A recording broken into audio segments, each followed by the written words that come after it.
В тая връзка обещах на господина Азбуки Веди да му разкажа малко повече за глаголицата. Единствената азбука, която е създадена и която на практика се нарича действеница, т.е.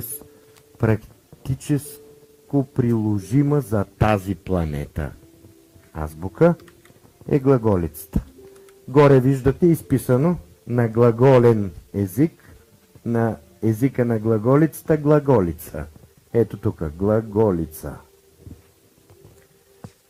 Аз. Буки, веди, глаголи. Аз, както казахме, е енергията разделена на две, въртене наляво и надясно, която се е обърнала вече с хастара наопаки. Демек жизнената енергия. Буки. Какво е буки? Творя. Творя обаче ук. Ук е ученик, учение. Къде беше ук? Ук, фрът, хер. Ук. Ето го. Оня ученик, който е готов с хъс и тръпка да надмине учителя си. Почвате ли да разбирате за какъв ученик става дума? Не послушник, не сляп роб, а ученика, който е готов да вземе, да открадне, да усвои, да приласкае, ако трябва. Цялото знание от източника, от учителя и да го приложи творчески, така че да даде ново развитие. Това е буки. Аз творя. Веди, воден, глаголи от действието, от движението. Аз творя, воден от движението. Добро е жице, взело земля. Доброто съществува само с дела на земята. Никъде не пише с много мислене, с правилни избори и тъй нататък. А за да има дела, затова са го дали с дела на земята, трябва да има какво? Мисъл и решение. Тоест дело няма, ако ти не си помислил за това и ако не си направил избора за това. Доброто живее само с дела на земята. Забелязвате ли знака за земя как е? От една страна бутилка на Клайн, от другата страна въртящо се тяло с сателит Луна. Въртящо се тяло, вълна, с сателит Луна. Това е Земля. Дали е случайен символа? И живота, како люди мислите, нашом покой. И малкото, което си мислите, отива и се връща в покоя. И живота, како люди мислите, нашом покой. И малкото, което аз помислям и правя, стига до покоя и се реализира в него. Ние сме покоя и покоя е в нас. Това говори ли ви нещо? Аз съм Бог и Бог е в мен. Същото ли? Ръци, слово твърдо.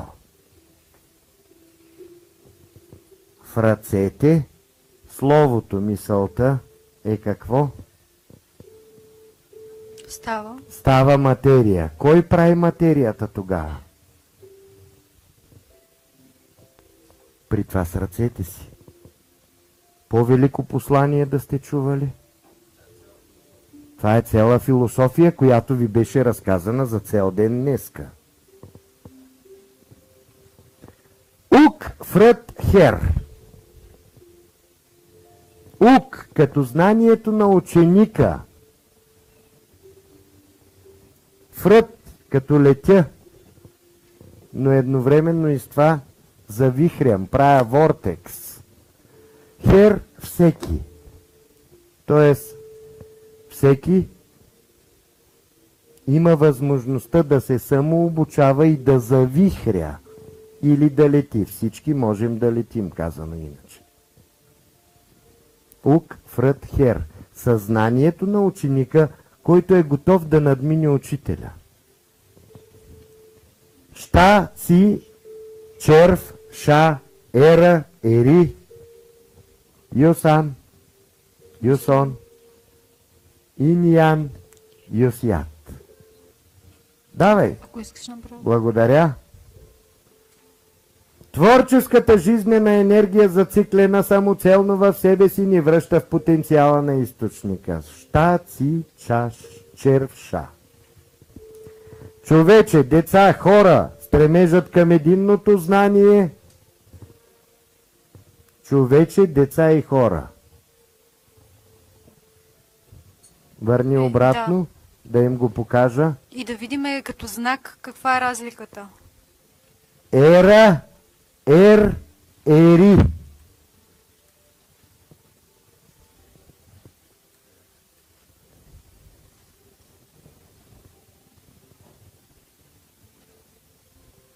Виждате ли? Едно и също ли е като знак? Хора, виждате ли? Пак са същите пясъчни часовничета, както ги нарече един, обаче с две продължения, две зациклени. Хора означава размножени, зациклени в саморазвитието. Виждате ли го? Да, ето ги хората. А пък вижте разликата между Ер, което е детето, и Ера, което е човека. Каква е разликата? Кръгчето, да. Зацикленето. Тоест човека се смята вече за зациклена фигура. Зарамкиран. Заблокирана, затворена в себе си фигура. Докато детето е все още отворена за обучението зона. Схващате ли? Глаголицата е уникална азбука. Юс, към. Ан, триединната енергия, която прави, или он, зациклената в себе си енергия. Юс е към. На времето дори българските, прабългарските войни, за да атакуват противника, са го атакували с вика Юс, към. Демек към нищото. Към източника. Юсан, ан, триединната енергия, нали? Която прави холограма, равнопоставена отляво и отдясно. Ето така. Хоп, хоп. Или он, зациклена в себе си холограма. Тоест или за екоцентриците, или за напълно отдадените като източника. Юсан и Юсон е точно това. Иньян, Юс, яд. Иньян като плюс и минус, като кръговрата на всичкото това едно в друго. Юс, яд като яд. Давай како? Кое? Следващото. Посока, която ни води към безкрайността на проявленията, където аз творя воден. Как се повтаря това? Аз творя воден от движението. Юс, яд. Бихте ли ми казали как изглежда яд като знак? Како даем го? И защо края ни връща към началото? Яд. Триединната енергия. Кое? Триединната енергия, затворена в триединството. Тук виждате ли ест, ин, ян, ест в едната и в другата посока, по какво се различават? Юс е към, воден към. Ако забележите този знак, е половинката на Веди. Този знак е половинката на Веди. Отвори им Веди. Ето. Половинката на Веди. Отрязано и ограничено до някъде. Яд, триединната енергия, ето ви е тук ограничена в триединството на това, което сме. Малкото и затворено в триединството на онова, което сме самите ние. Ограничението, което сме самите ние. Тоест източника къде е? Вътре в нас. А източника откъде тръгваше? И се връщаме обратно.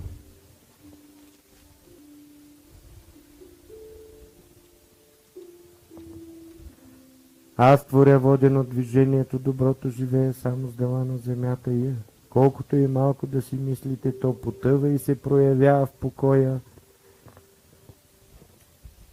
В ръцете словото е твърдо, четете ли си го сами да не помагам? Стремежът към единното знание с вяра и посока ни води към безкрайността на проявяванията, където аз творя воден от движението и така нататък. И тогава аз вече аз ли съм? Или почвате да разбирате, че аз твореца?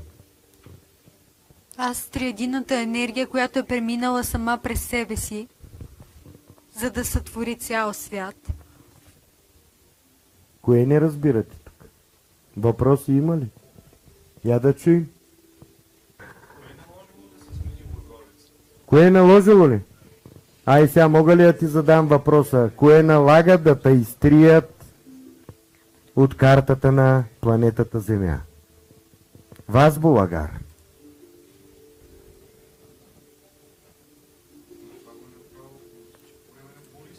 По време на Борис ли? Значи 65-та година завършва кое?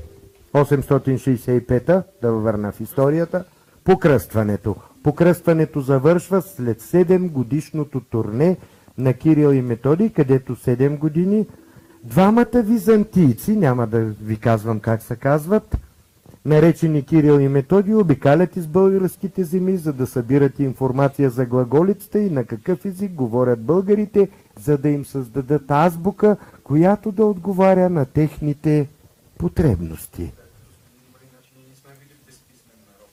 И кой каза, че сте били безписмен народ?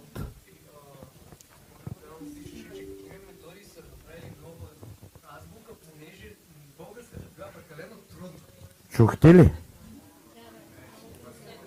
Да ни улеснят. Прекалено трудна, защото изравнявала с източника. И тогава българите са имали възможността да правят всичко онова, което не случайно Боян Мага е бил против. Можел да мести цялата си войска. Ей така. Знаеш ли го случая? Много известен случай, когато пращат, защото там един от братята, дето е на престола, Петър ли беше? За Петър, мисля, че беше. Праща брат си Боян, нали, да се бие с византийците там и когато ги заобграждат, това с 70-80 човека. Обграден от всякъде с византийци. И той казва, хванете се за ръце, фърлят оръжията, ръце хващат за ръце и той прави така и цялата войска изчезва. И те се побъркват. Го наблюдава този императора отгоре и летописца до него и го отразява в летописа. Нема как да изчезне тази войска. В същото време него разстройство, което е свързано с това да се навлича с какви кожи беше? На различни животни, да се прави на различни животни, да ги имитира и нещо подобно на сегашните ни кукерски ритуали. Това пише в Уикипедия за Боян Мага. На практика той се е превръщал... да. На практика той се е превръщал във вълк, гарван, змия, как се каже, черна пантера, едното от превъплъщенията му. Но най-често е използвал вълка, защото е бил най-адаптивен към нашите условия.